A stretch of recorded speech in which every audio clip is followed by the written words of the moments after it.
Hallo bei Hennenglück. Heute nehme ich euch mit auf eine winterliche Wanderung, die ein klein wenig chaotisch organisiert war. Wir sind nämlich viel zu spät gestartet, erst am Nachmittag, und wir hatten auch unser Ziel nur so vage vor Augen. Wie wichtig es ist, eine Tour gerade im Winter gut zu planen, haben wir dann unterwegs gelernt, und auch ein klein wenig über Orientierung und dass man sein Ziel nicht nur erreichen, sondern auch zurückfinden muss. Unsere Wanderung beginnt mit einer ausgiebigen vegetarischen Jause hier an einem der schönsten Aussichtsplätze von Steineck. Wir genießen den Sonnenschein und das herrliche Dolomitenpanorama, ohne auf die Uhr zu schauen, und als wir endlich loswandern, steht die Sonne schon tief. Ausgangspunkt ist die Handwerkerzone Ecker-Moos in Steineck, wo wir auf den Steinecker Höhenweg stoßen, der hier entlang führt. Wir folgen der Markierung mit dem Schuh. Der Steinecker Höhenweg ist ein panoramareicher Rundweg, der keine großen Höhenunterschiede aufweist und tolle Blicke auf Rosengarten und Schlern bietet. Wegen des Schnees und weil es ja schon recht spät ist, wollen wir nur einen Teil der Rundwanderung gehen. Unser Ziel ist die kleine Wallfahrtskirche Kaserer Bild, und von da aus wollen wir auf demselben Weg wieder zurückgehen. Soweit jedenfalls der Plan. Gekommen ist es anders, aber das seht ihr ja dann. Zwischen Wald und Wiesen wandern wir also dahin. Hier verläuft auch ein Naturlehrpfad. Aber was brauche ich Schautafeln, wenn ich eine Wald- und Wildpädagogin dabei habe? Meine Schwester Monika, das ist die ihr auch aus meinem Video über das Waldbaden kennt, die kennt sich wirklich aus in der Natur. Mit ihr zusammen im Wald lerne ich immer etwas Neues, zum Beispiel wie Baumharz geerntet und angewendet werden kann. Als Expertin für Waldbaden will Monika natürlich auch nicht auf dem breiten Weg bleiben, der zugegebenermaßen stellenweise ein wenig vereist ist. So richtig im Wald ist man ja erst, wenn man zwischen den Bäumen umherstreift und vielleicht auch etwas Leckeres findet.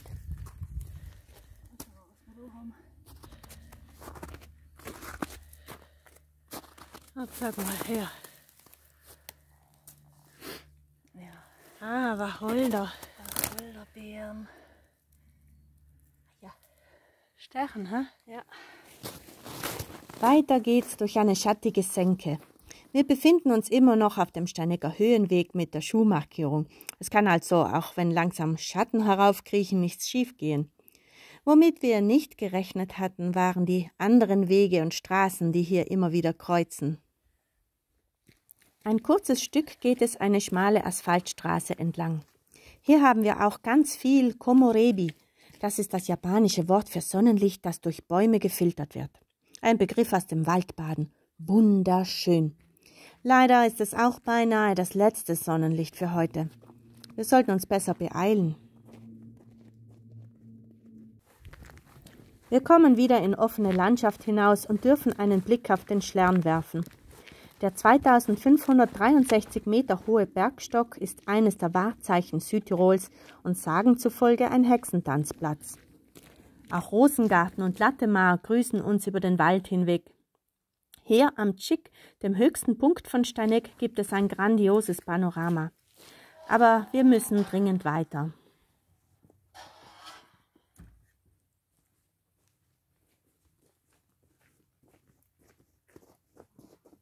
Der Weg führt an einem kleinen Weiher vorbei und am Tschicker Moor entlang. Ein wunderbares Biotop, und hier gibt es nochmal schön Komorebi. Wir glauben immer noch auf dem richtigen Weg zu sein, auch wenn wir hier keine Schuhmarkierungen und keinen anderen Wanderer mehr sehen. Was wir sehen, sind Spuren im Schnee. Spuren von Rehen und Hunden, wie meine waldkundige Schwester sofort erkennt. Aber einige der Hundespuren sind schon ungewöhnlich groß. Sind es etwa Wolfsspuren? Hunde tänzeln hin und her, werde ich belehrt. Wölfe dagegen ziehen eine gerade Fährte. Und es gibt Wölfe in Südtirols Wäldern. Für mich sehen diese Spuren gerade aus. Das Kaserer Bild sollte doch gleich hier irgendwo sein. Der Sage nach soll hier ein Bild der Mutter Gottes auf einem Lärchenbaum gewachsen sein. Einmal wurden 2 Frauen vor dem Bild geheilt und daraufhin diese kleine Kirche gebaut, die wir nun mit letzter Kraft erreichen und mit den letzten Sonnenstrahlen.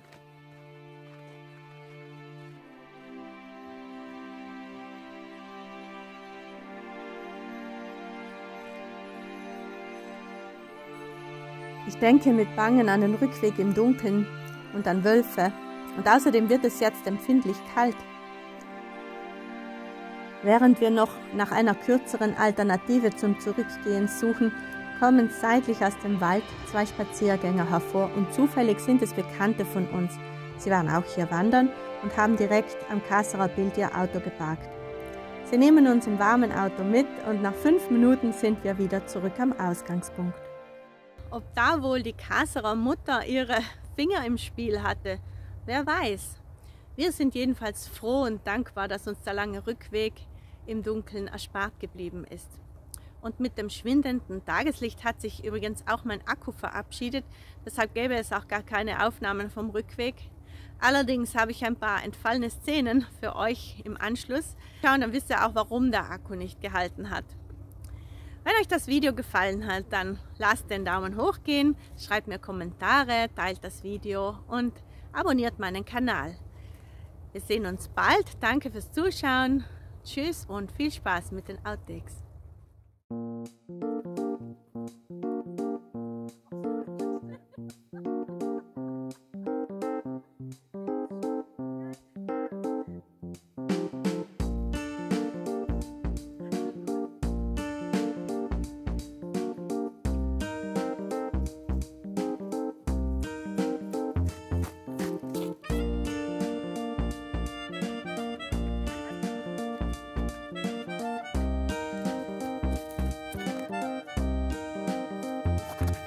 Ja, ich war jetzt im Kanal.